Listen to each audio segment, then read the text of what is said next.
Et les vies sans interdit, c'est elle. Bonjour Elisabeth. Bonjour Elisabeth. Bonjour Cécile, bonjour Patrick, bonjour à tous. Alors à moins de 100 jours de la présidentielle, la course au parrainage est un casse-tête pour certains candidats. Éric Zemmour par exemple, qui a lancé un appel hier à l'Association des maires de France pour créer un pool de signatures. Oui, un collectif en quelque sorte où tous les maires mettraient leur signature dans un pot commun.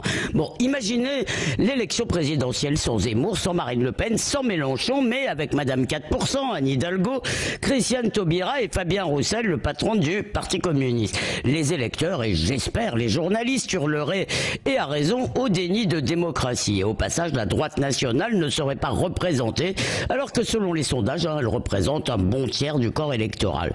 Et ce ne serait même pas une bonne nouvelle dans le fond pour le vainqueur, car dès le départ, sa légitimité serait amoindrie. Alors pour l'instant, Éric Zemmour annonce 300 promesses, Jean-Luc Mélenchon, oui, 350, et les équipes de Marine Le Pen avouent qu'elles rament un peu. En revanche, Anne Hidalgo, donc Madame 4%, ou peut-être 3, pourrait avoir 2000 signatures, et malgré le faible ancrage local de La République En Marche, eh bien beaucoup de maires, soit par légitimisme, soit parce qu'ils tablent sur une réélection du président sortant, et veulent se faire bien voir, eh bien, ils vont le parrainer. Oui, alors qu'est-ce qu'il faudrait faire ? Supprimer les parrainages, Elisabeth ? Bon, alors sur le principe, je trouve les parrainages discutables, mais je suis très isolé là-dessus. Alors ils ont été inventés pour une bonne raison, pour empêcher les candidatures fantaisistes, pour empêcher par exemple que j'annonce aujourd'hui que je me présente à la présidentielle, Patrick. Mais oui, non, justement, voilà. Mais il y a un autre frein déjà qui existe déjà, c'est qu'en dessous de 5% des voix, vous n'êtes pas remboursé. À mon avis, ça calme quand même beaucoup de vocations.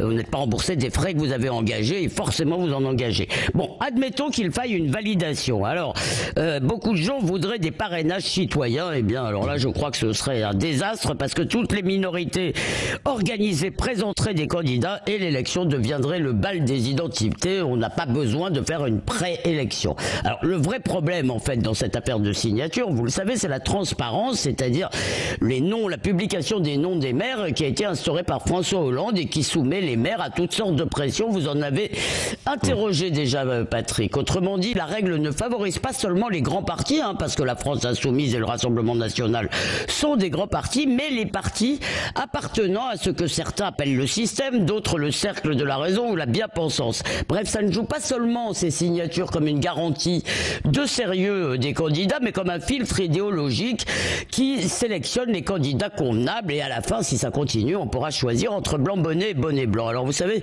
beaucoup de Français ont déjà le sentiment que la dernière présidentielle a été volée par le parquet national financier. Si la prochaine est confisquée par la règle des parrainages publics, eh bien il ne faudra pas se plaindre ni s'étonner si la suite se joue dans la rue. Merci, les vies sans interdit.